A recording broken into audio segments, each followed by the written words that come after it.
महाशिवरात्रि पर महाकुंभ का अंतिम शाही स्नान होगा और इसी के साथ महाकुंभ का समापन हो जाएगा। महाकुंभ के समापन और महाशिवरात्रि के विशेष स्नान के लिए अच्छी खासी संख्या में भीड़ प्रयागराज की तरफ पहुंच चुकी है।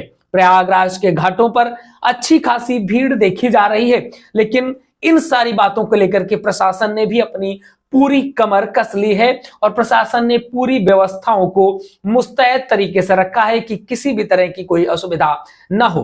प्रयागराज में चल रहे महाकुंभ 2025 का समापन बेहद करीब है। भक्ति, आस्था और श्रद्धा के इस महापर्व को व्यवस्थित और सुरक्षित बनाने के लिए मेला पुलिस प्रबंधन ने विशेष दिशा निर्देश भी जारी किए हैं। महाशिवरात्रि के अंतिम स्नान पर भीड़ प्रबंधन को लेकर के 25 फरवरी से मेला और प्रयागराज के क्षेत्र को नो व्हीकल जोन भी घोषित कर दिया गया था। अब नो व्हीकल जोन होने के बावजूद भी किन किन बातों का ध्यान रखना है, किसको कहां पर नहाना है, वो भी इंफॉर्मेशन आपको हम देने वाले हैं। प्रयागराज की पावन धरती पर चल रहे महाकुंभ 2025 का समापन बेहद करीब है। भक्ति, आस्था और श्रद्धा के इस संगम को सुव्यवस्थित करने के लिए पुलिस ने भी अपनी व्यवस्थाओं को बहुत अच्छी तरीके से संभाला हुआ है और एक दिशा निर्देश भी जारी किया हुआ है। महाशिवरात्रि के अंतिम स्नान पर भीड़ प्रबंधन को लेकर के 25 फरवरी से मेला क्षेत्र तथा प्रयागराज में नो व्हीकल जोन भी घोषित कर दिया गया था, ताकि श्रद्धालुओं के स्नान तथा दर्शन का अवसर निर्बाध रूप से मिल सके।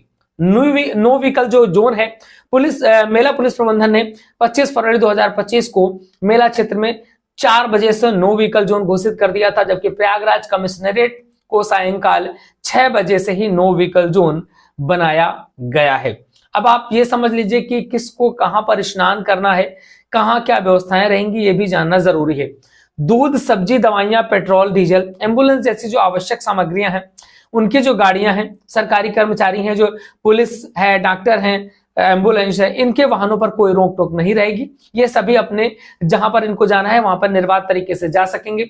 श्रद्धालुओं से एक अपील की गई है कि 26 फरवरी 2025 को महाकुंभ पर्व का समापन महाशिवरात्रि के रूप में होने वाला है। श्रद्धालुओं से अनुरोध है कि वो शीघ्रता से निकटस्थ जो घाट उनको मिले वहां पर जाकर के स्नान करें। स्नान और शिवालय में दर्शन प्राप्त करने के बाद अपने अपने गंतव्य को प्रस्थान करें। जो प्लाटून पुल है, उनके भीड़ के प्रबंधन की व्यवस्था की गई है। दिशा निर्देशों में यह भी बताया गया है कि सभी प्लाटून पुलों का संचालन भीड़ के दबाव के अनुसार किया जाएगा। श्रद्धालुओं से अपील है कि वो सभी घाटों को संगम के समान ही मान्यता प्राप्त है, इसलिए श्रद्धालु निकटस्थ घाटों पर यातायात और भीड़ प्रबंधन में सहयोग करें और जो भी निकटस्थ घाट उनको मिले वहां पर वो स्नान कर लें। यह ना सोचे कि हम सभी को संगम के नोज में भी पहुंचना है, संगम नोज में जाकर के स्नान करना है। ऐसे में ही असुविधाओं का सामना करना पड़ता है।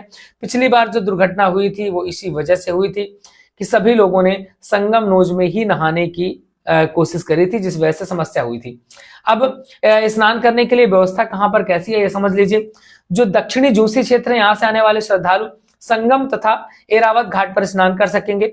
उत्तरी झूसी के क्षेत्र से आने वाले जो श्रद्धालु हैं वो संगम हरिश्चंद्र घाट और संगम ओल्ड जीटी घाट पर स्नान कर सकेंगे। अरैल से आने वाले जो श्रद्धालु हैं वो संगम तथा अरैल घाट पर स्नान कर सकेंगे।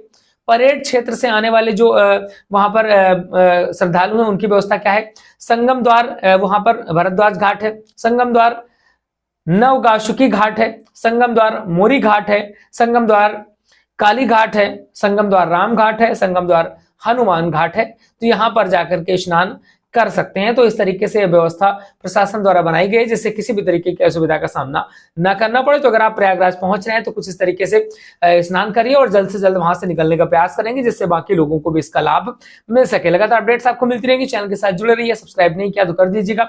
अगर आप हमें फेसबुक पर देख रहे हैं तो प्लीज फॉलो जरूर करिएगा।